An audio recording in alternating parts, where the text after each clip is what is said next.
I'm really happy to hear that there's people from all across the country. And just to kind of give everyone a little background, I actually am so happy to be back here working with Lighthouse Labs today because it's my old stomping grounds. I used to work at Lighthouse Labs as one of the community managers there. I was the East Coast community member or Eastern Canada community manager for about 2 years.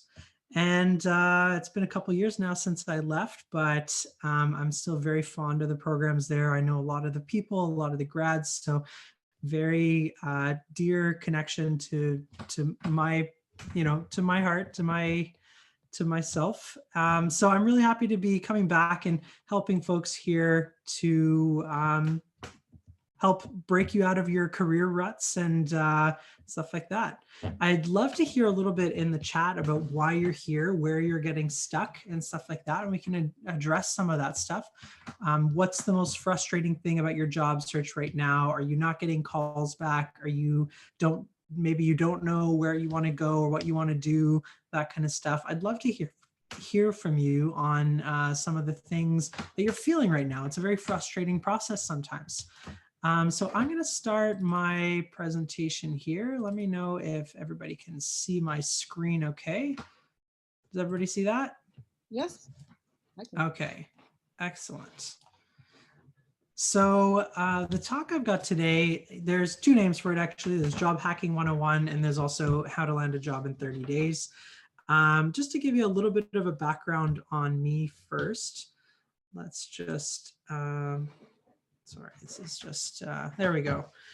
So a bit about me, I've been career coaching since about 2015. I've done workshops at Ryerson, U of T, Humber College, Lighthouse Labs, the United Nations Association in Canada. I've kind of been around the map. Whoops, you can't see my screen anymore, can you?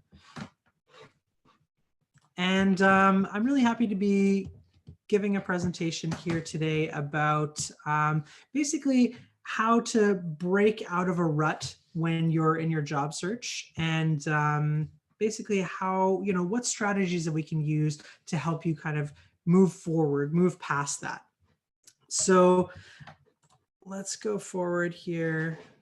So here's a few things that this workshop is not. I'm not going to be giving you tips on your resume. I'm not going to be giving you tips on updating your LinkedIn, bypassing applicant tracking systems and stuff like that. A lot of this stuff, I'm sure all of you have heard 1,000 times and it hasn't really helped you make much progress in your job search.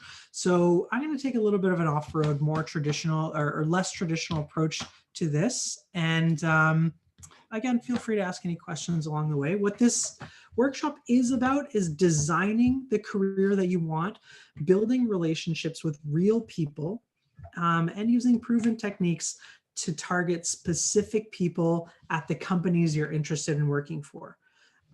So a lot of it's going to be around asking for help. And I'm going to give you some really cool tools to be able to get a much better idea of where you are in your job search and not feel like you're in this spiraling endless black hole. And at the end of it, there's going to be some resources that you can access for free and a little free mini course that you can do that kind of sums up everything that we're going to be talking today. And at any point, feel free to connect with me on Twitter, on LinkedIn, on Instagram, whatever it is you use. I'm always happy to take questions and chat and help you guys out. So pressing on. So I want to hear from you. Which of the following are you? Have you recently been laid off? Are you a newcomer to Canada that doesn't have Canadian experience? Are you getting interviews but you can't land the job? Do you have a job that you don't care about? Where are things for you and how do you feel in your job search right now? Recently laid off. Yeah, I'm sure there's lots of people here who've been COVID laid off, which, is tricky. It's a tricky market right now. I know a lot of people are also frequently overwhelmed and paralyzed. They don't know where they want to go or what they can do next. Very overwhelmed, don't know what you want to do with your career. So you might have gotten this email, right? We regret to inform you that, it's so frustrating when you get that email. You just want to scream. So what I'm going to do here is give you some strategies on how to avoid just being left in the dark until that very last moment where you get that email. So I'm going to give you some strategies on how you can get to the point where you make some more personal connections with people and don't get these automated replies saying you didn't get the job. Okay. So today's agenda, we're going to talk a little bit about the problem. We're going to talk a little bit about career designs, the foundation of the method that I teach, which comes in 4 steps: researching, prospecting, emailing, tracking your emails, and then I've got a little bit of homework and we can take some questions. Okay, so the problem. The job board problem, it is very frustrating, right? We feel like we throw things into a black hole. A lot of the time when we apply on job boards, there are hundreds of applicants that we're competing with. A lot of the time that doesn't even include the postings that are directly on someone's website, and about 75% of resumes are rejected through an applicant tracking system before they can even really get to know who you are. So it can be very frustrating. The third problem here is that you don't get through to decision makers. You'll often get through to a hiring manager, but the actual decision maker for the role is typically whoever the manager is going to be for the role that you're looking at. So for instance, if you're looking at becoming an accountant, the person who you're going to be working under is the last decision maker here that's going to have the power to say yes or no, we want to hire that, and inform the hiring manager that. And you often don't get to actually ever talk to that person until the very end. And so and the last problem there is the hidden job market, right? A lot of the time we're just applying on job boards, we're just applying on what we can see, but about 70 to 80% of the job market is hidden. And what does that mean? It's not just like hiding somewhere. It's just a lot of the jobs out there are not posted yet, or are posted internally, or there are companies that are interested in hiring someone, but they haven't had a chance to decide on all the characteristics and all the different requirements for the job yet. So maybe they haven't gotten around to posting it yet. So, these are the jobs that we're going to be going after, is that hidden job market, which is the majority of the job market.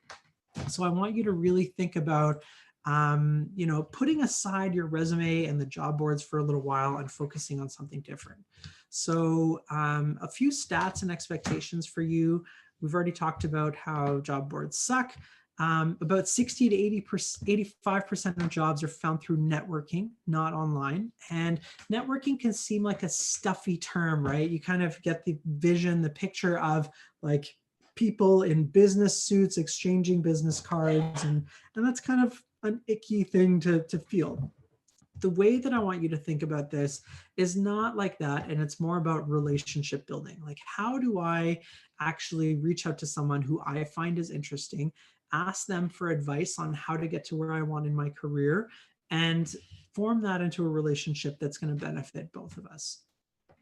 Number 3 is that it does come down to a numbers game at the end of the day. I find that the technique that I'm going to be showing you will help you significantly increase your odds of getting someone to reply, getting a human to either interview you or have an informational interview with you. Just for kind of some quick stats on that. In the past, I've worked with a lot of people who've applied for hundreds of jobs sometimes and have gotten maybe a handful of interviews, like 1 or 2 or 5 interviews. And by the end of it, they find that about 1 in 5 will reply to them by using the technique that I'm showing you today. And the last thing is that the job search, think of it as a marathon, not a race, right? The average job search takes about 5 months. And with hard work, we can beat that average, but it is still important to really pace yourself and make sure you're going at it for the long run and not really burning out right at the beginning, because it could take a long time. Okay. So what I want you to do right now is take out a piece of paper and I want you to look at the last 2 to 3 roles or large scale projects you've had in the past few years and list everything that you did and accomplished in each one of those. I'm going to move past this a little bit quicker than you've got time to finish it, but I want you to take this away after the workshop as well and keep working on it, but actually write down some of these things. This might be, if you're a new grad or something like that, it might be volunteer experience you've had. It might be experience on student council. It might be a job that you had. It might be a project that you worked on. It might be a freelance client that you worked on. These can be lots of different things. And a lot of the time people avoid or they don't really realize some of the direct experience that they have is relevant to their resume. And so they kind of leave out important stuff. Okay. And so what I want to tell you about is the clear career method, where we focus on motivation, support, and accountability. Designing your career is a key part of that. Networking, applying, and then following up. So getting started, the 4 key methods we're going to be talking about today are researching, prospecting, emailing, and tracking. So research is finding the kinds of companies and roles we're interested in working for. And then prospecting is finding specific contacts and specific people we can reach out to in those companies, at those companies, in those roles. And then emailing people. And there are 2 different ways of doing this, either asking for help and asking for an informational, or you can also directly apply for a job that either exists or doesn't. Don't be afraid to apply for a job that doesn't exist at a specific company. In fact, if you come and bring someone kind of a packaged value of who you are and what you can do for someone's company, that's a great way of pitching yourself. And the more you do that, the more opportunities you'll notice just kind of open up, because they might not know they need you until they present you. That's actually how I got my job at Lighthouse Labs. Is I reached out to one of the co-founders and told them that, this is some of my experience. I'd love to jump in and do some work with you at Lighthouse Labs. And we had some great conversations, and a role was created for me that was very different than some of the roles that existed. So don't discount things that don't exist. That's really important for you to remember. And last, track. It's track to see the results of the emails that you're sending out, what's being read and what's not. This is going to be a really mind-blowing one for a lot of you, so stay tuned until the end. Okay, so research. There's a few steps to this. Searching online, Google searching, go and try to write some of the keywords of things you're interested in. If we go back to a couple slides ago where we talked about some of the roles that we were interested in, some of the highlights in each of those roles, write everything down on a piece of paper and all the things that you actually like doing, and then start searching online for that kind of stuff. The second is talk to everybody you know. Talk to your brother, talk to your sister, talk to your parents, talk to your uncle, talk to your neighbor, because the more people that you talk to, the more seeds you're laying for people that might, one, give you advice on what you might want to do, 2, give you potential opportunities that they know about that you don't know about, and 3, highlight some things that they think you're good at that you didn't realize. So those are really important things. And once you start to get a better picture of all that, you can kind of package it together into look, this is what I want to do. And then you've got yourself a little elevator pitch that you can go and talk to more people about. And the more people you talk to, it's kind of a way of outsourcing your job search to other people, because right now you're the only person who's looking for a job for you. But the more people that you talk to, if you tell your friends, if you tell your old boss, if you tell all these other people, then they're slowly keeping an ear to the ground for opportunities they might be good for you. So it's super important for people to know that you're actually looking for a job and to know what specifically you're looking for. Because if I know that Sarah O'Brien is looking for a job, I'm actually reading this from one of the participants here, so I'm sorry for calling you out, Sarah. But if I know that you're looking for a job, great. But I don't actually know what you're looking for. So if you tell me that you're looking for a marketing role, or you're looking for an accounting role, or you're looking for a business development role, then I can actually keep my eye out, keep an ear to the ground for things that might be good for you, and then let you know. Okay. The last is use job boards for inspiration. In the same way that your high school, history teacher might have told you that you shouldn't reference Wikipedia on your essays.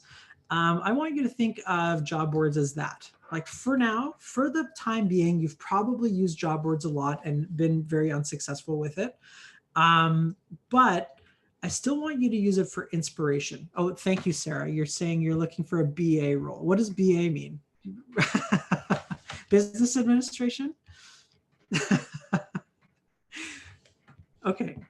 Business analyst. Okay. Thank you, Sarah. Awesome. Yeah. So use the job boards as an inspiration, as a point of inspiration, a jump off point.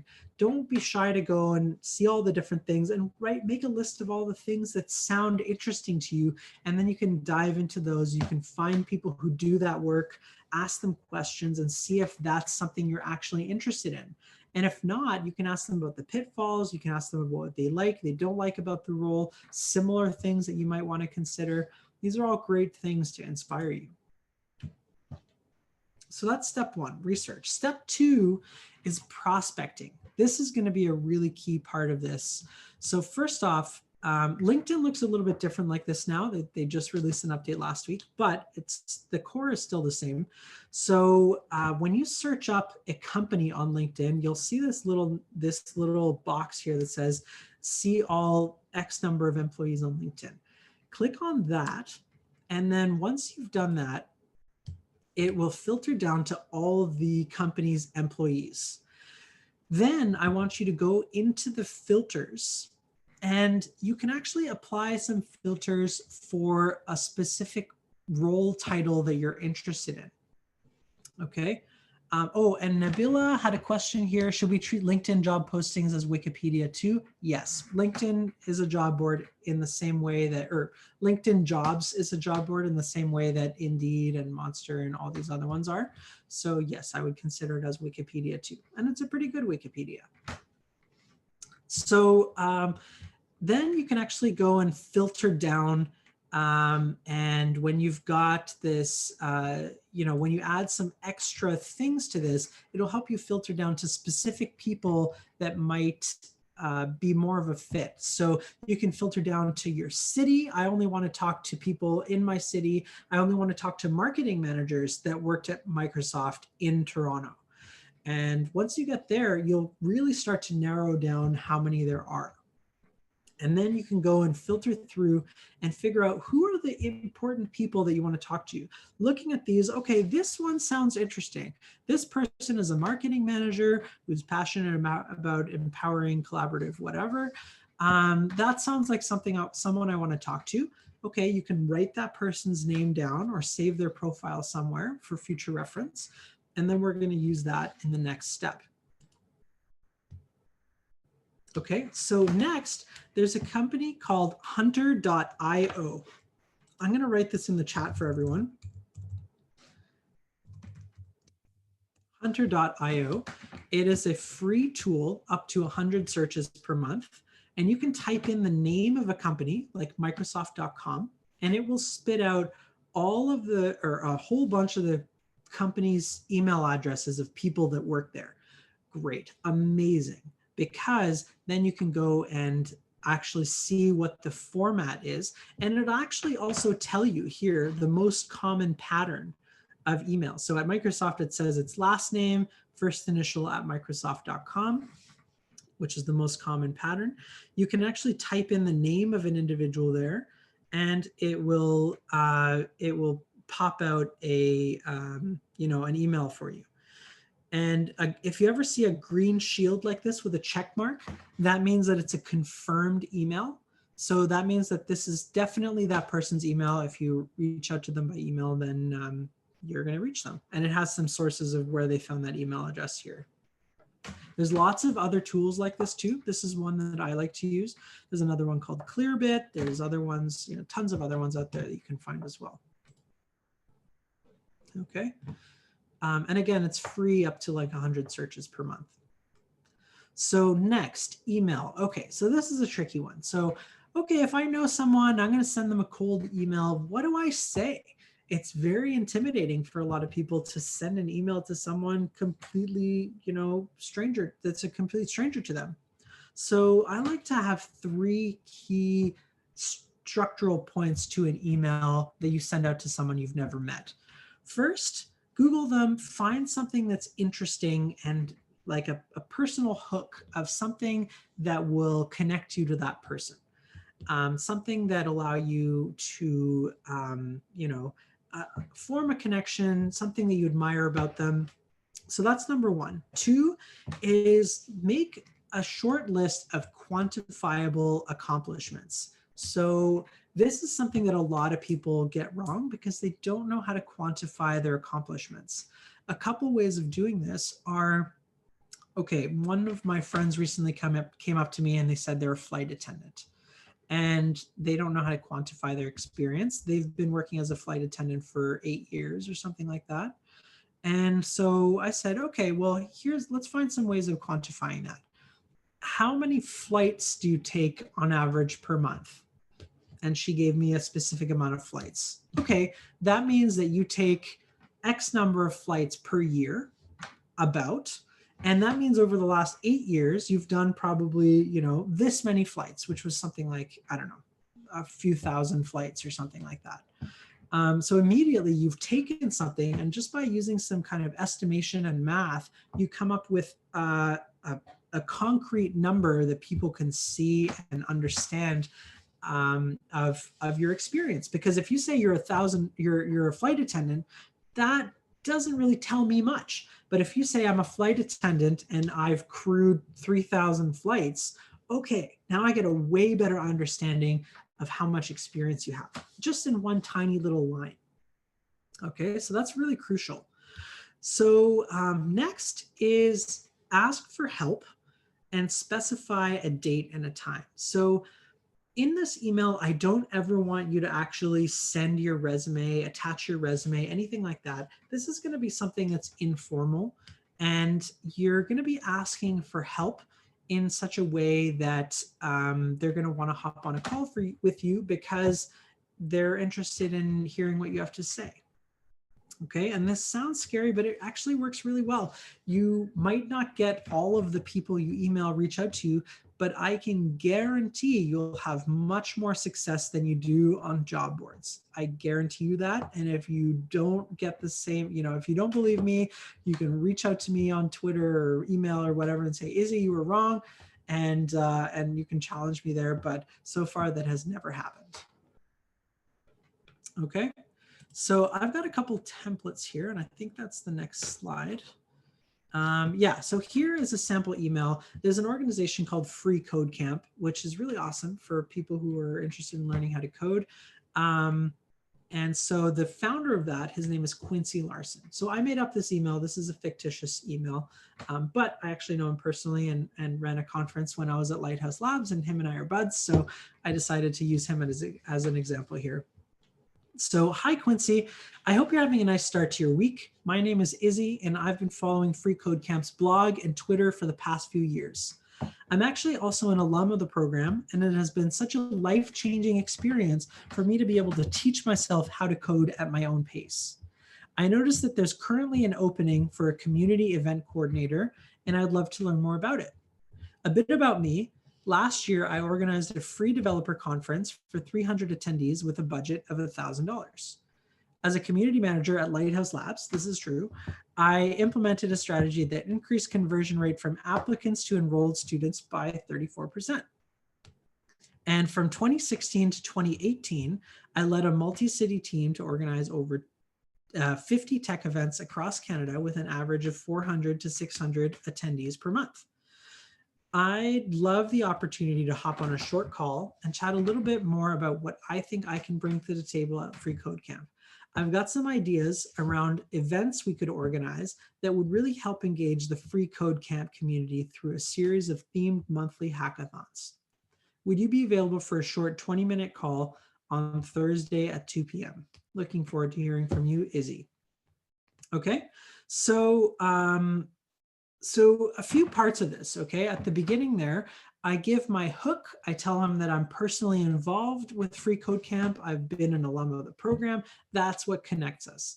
Second, I talk about something specific that I'm interested in, is this community event coordinator role. Third, I list 3 dynamite accomplishments that show, some actual metrics and things that I was able to do in my last roles. And then at the end, I have a specific ask. I want to jump on a call with you and let's have a chat about something that I think that I can do for you specifically, which is an idea around my themed monthly events. Okay, so that is an email template you can take. That's actually, this is going to be recorded and everything too, so feel free to use this if you like.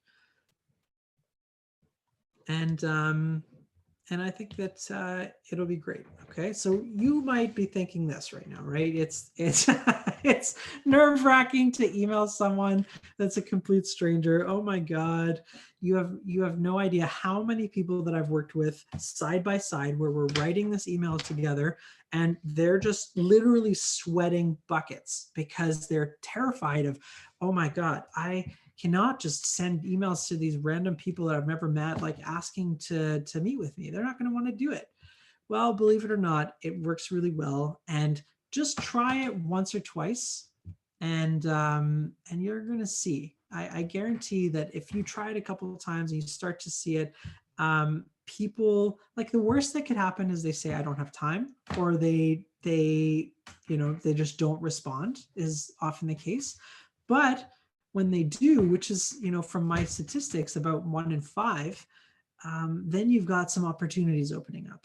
Okay, so please try this out and just take a risk. And really, there's nothing that, you already don't have a job, most likely. So there isn't really a huge downside. And you doing something like this isn't unprofessional. In fact, a lot of people are really impressed by the professionalism of sending out a reach out like this.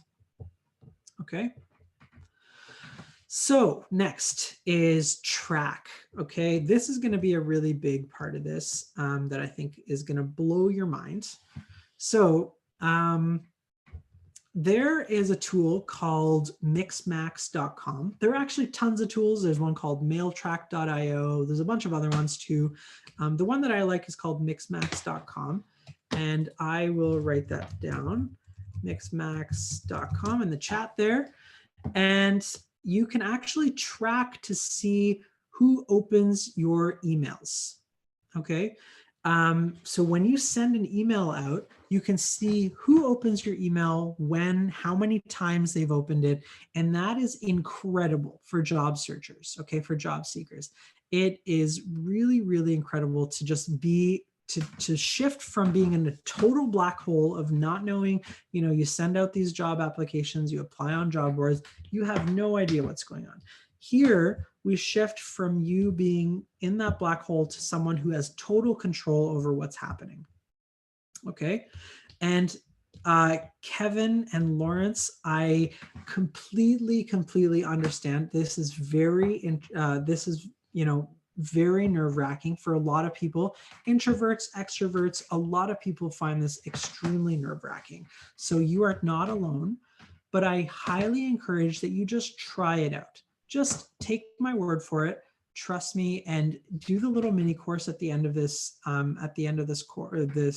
talk, and I'll give you a link to that. And you can actually do that and go through it, come up with a strategy, and just throw it out there. Like, close your eyes, press send, and I guarantee it will significantly help you. Okay.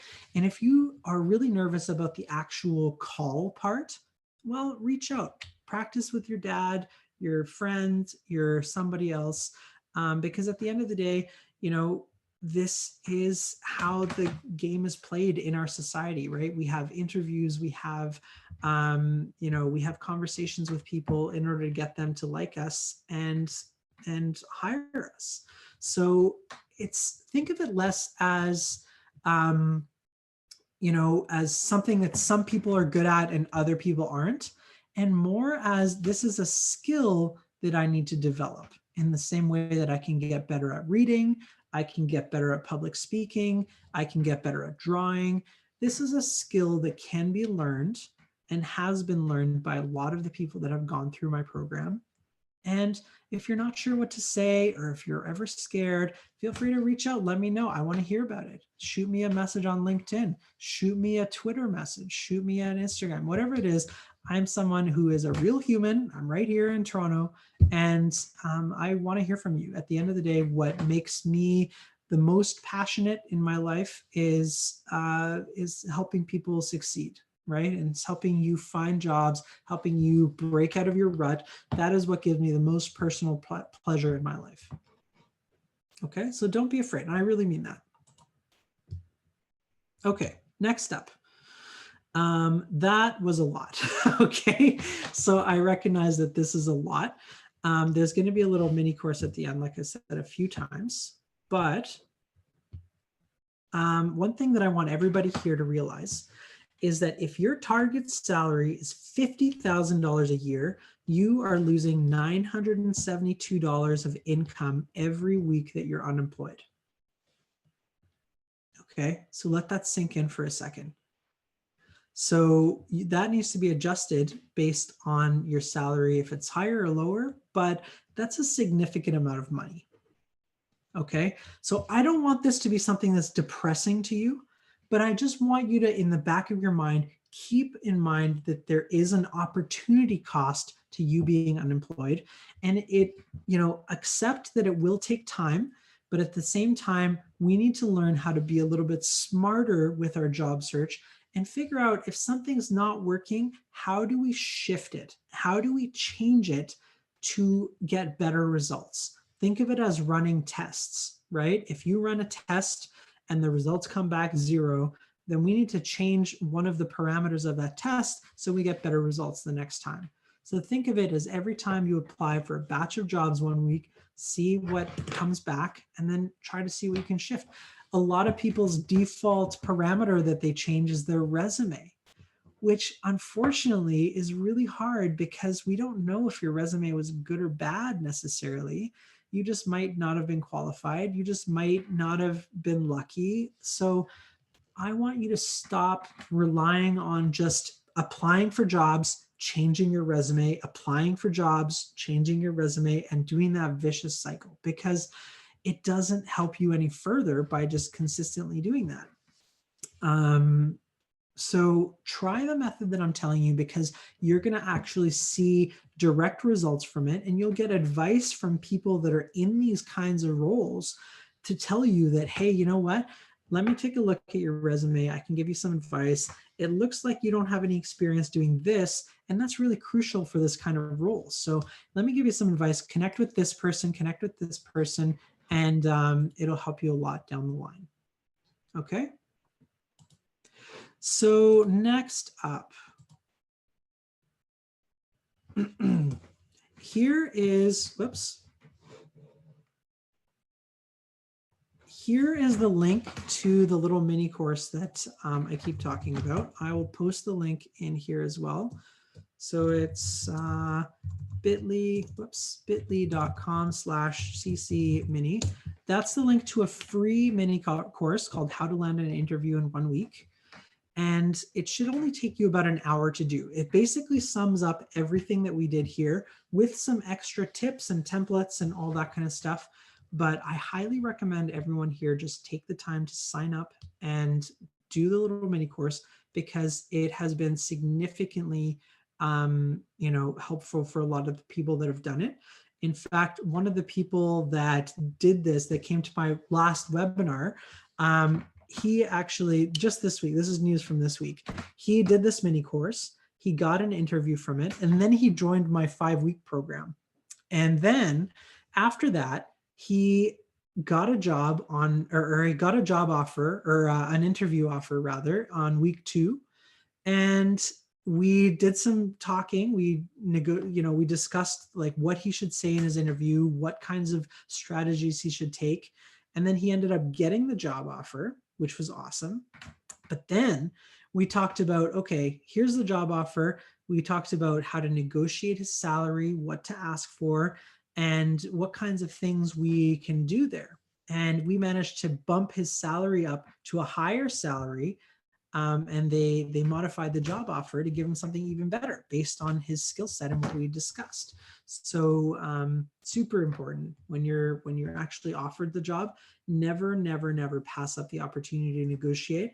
I'm not going to talk about negotiation skills in this webinar. That's a whole separate thing, but I highly recommend that you reach out if you want, and I can give you some resources around negotiating salary, because it is a lost opportunity if you don't. Okay, so that's mostly the end of everything that I've got to talk about. So I hope